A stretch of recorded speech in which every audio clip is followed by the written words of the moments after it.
Muy buenas tardes, bienvenidos a Cerebralmente. Yo soy el doctor Carlos Novo y en esta nueva cápsula vamos a estar hablando sobre trastornos del lenguaje. El lenguaje es una de esas habilidades que no son propiamente ni exclusivamente humanas, pero que es muy claro que somos los que mejor lo hacemos. Entonces el cerebro humano es una máquina viva que básicamente lo que mejor hace es fabricar, crear, inventar herramientas. Y por eso hemos evolucionado mucho más que el resto de las especies, porque tenemos mucho mejor capacidad de inventar herramientas. Entonces estamos escuchando de fondo un poco de música de Sigur Rós, que es un islandés que hace un poco de música denominada post-rock. El lenguaje humano es algo que es apasionante, porque además de ser innato, es decir, es casi imposible hacer que alguien no hable, y por eso todos los trastornos de desarrollo que impiden que alguien adquiera un lenguaje sumamente importante, porque es una de esas cosas que vienen desde adentro. No podemos decir que solamente genéticamente, pero los genes evidentemente son hasta ahorita lo que conocemos, que contienen toda la información que nos permite como tal desarrollarnos y funcionar como funcionamos. Entonces el lenguaje es una herramienta increíblemente evolucionada que tenemos nosotros. Todos los demás animales que tienen lenguaje, que sí lo tienen, hay muchos animales que tienen lenguaje y tienen comunicación, pero suele ser muy rudimentario, sumamente con muy pocos bits informativos, con muy pocos fonemas, sonidos que signifiquen algo. Los pájaros es lo más digamos, conocido, pero hay muchos mamíferos como los delfines, por ejemplo, que son de los que tienen un lenguaje más avanzado dentro del resto de los mamíferos, excluyéndonos. Así podemos pasar por chimpancés, orangutanes, gorilas y todos los simios que tienen ciertos sonidos guturales y cierto lenguaje, pero definitivamente nosotros somos los más avanzados en ello. No solamente eso, sino que aparte de tener un lenguaje, estudiamos el lenguaje, tenemos toda una ciencia. Es decir, ese lóbulo frontal que tenemos nos permite no solo hablar, sino poder hablar de todo lo que existe y hablar de todo lo que no existe. Es decir, podemos crear cosas. Y ese es un gran problema que tenemos como seres humanos. Tenemos grandes cosas, grandes herramientas, y tenemos una herramienta en particular que es el lenguaje, y ahorita hablaremos un poquito en sus trastornos, que nos permite decir cosas que no tienen nada que ver con la realidad, y eso nos puede hacer un poco más torpe y más lento el proceso evolutivo y el proceso de captar información y conocimiento, porque sin conocimiento pues no hay nada. Muy bien, los trastornos del lenguaje, ya que hice una introducción un poco más larga, podemos dividirlos básicamente en dos: los receptivos, los que el proceso como tal de entendimiento de lo que estamos escuchando o viendo, parte occipital, parte temporal con la que escuchamos.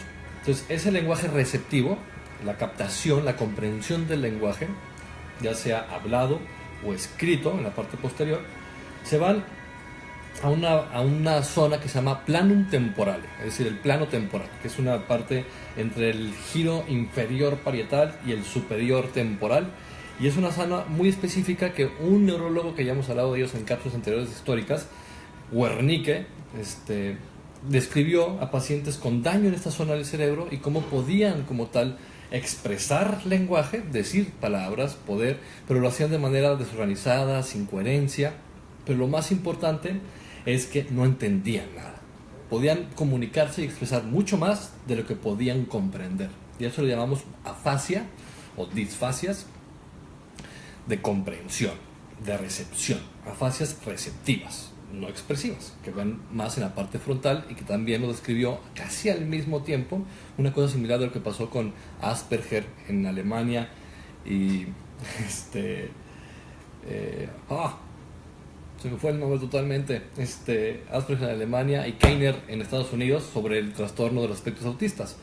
Entonces estos dos, Broca y Wernicke, describieron procesos como tal de afásicos, tanto expresivos, frontales, motores, fonoarticulares, y comprensivos y receptivos, Wernicke más temporoparietal.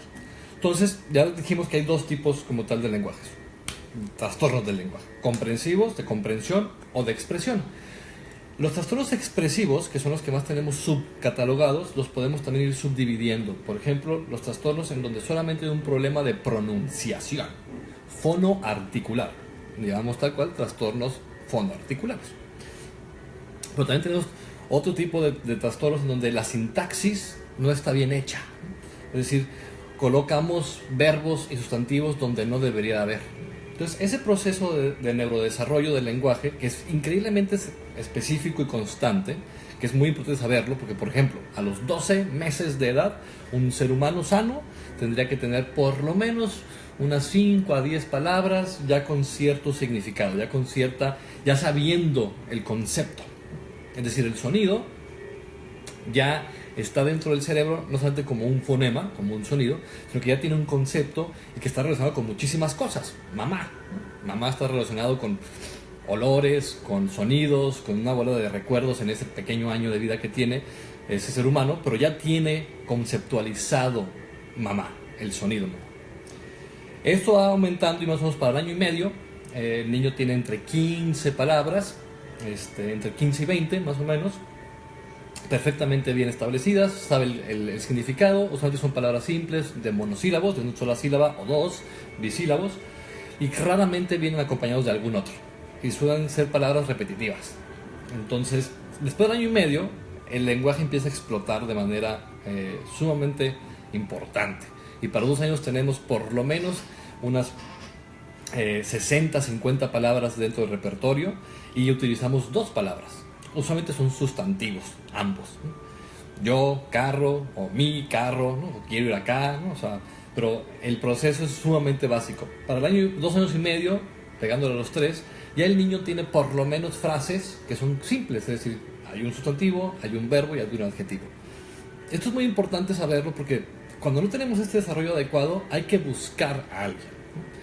Yo sé que muchas veces el pediatra les va a decir, no se apure señora, eso va a pasar, no le hagan caso a su pediatra, vayan con otro, vayan con alguien que haga algo al respecto y que por lo menos sepamos, estemos muy seguros que efectivamente ese proceso es leve, es nada más fonoarticular y no tiene nada que ver con un proceso receptivo, que es muy común. Y eso se da tanto en trastornos generalizados del desarrollo, que ahora le llamamos del espectro autista, en donde tienen problemas de comprensión, como de expresión. Y de expresión son también mixtos. Pueden tener problemas fonoarticulares, casi todos. Tienen problemas de modulación, tienen una modulación de voz muy específica. Tienen problemas sintácticos, no acomodan como tal el proceso. Las distintas partes de una frase no están bien acomodadas o están cortadas. Cosas de ese estilo. Entonces, para terminar este asunto, porque es muy amplio, es maravilloso el lenguaje, podemos hablar de él pues toda la vida, sobre el lenguaje, no solamente hablar. Hay 2 vías específicas del lenguaje.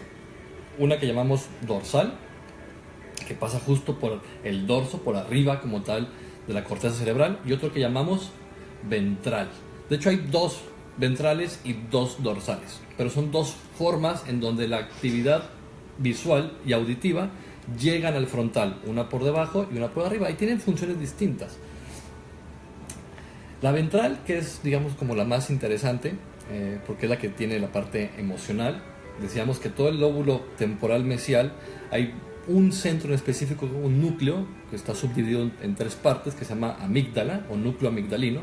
Entonces, de la parte posterior, tanto visual como auditiva, pasa todo este giro como tal ventral, del vientre, del lóbulo temporal, que está relacionado no solamente con categorizar el sonido y los símbolos que escribimos y leemos, sino y reconocerlos y darles un valor emocional. Por eso el lenguaje tiene un gran impacto emocional. Lo que decimos nos impacta, nos hace reaccionar emocionalmente, porque todo el lenguaje pasa por el sistemita emocional y le ponemos como tal un color, para poner un ejemplo muy caricaturesco de las emociones. El otro es un poquito más frío, es decir, es mucho más, se enfoca más en la sintaxis, en qué tan organizado está el lenguaje, mientras que la parte, no quiere decir que sea solamente uno u otro, en ambos hay ambas partes, pero el ventral claramente es más una parte emocional del lenguaje, mientras que los dorsales es la parte más fría, más matemática y más lógica del lenguaje. Muy bien, por hoy dejaré de hablar. Que tengan una excelente semana, que esté llena de salud y placer. Nos vemos en Cerebralmente el siguiente jueves.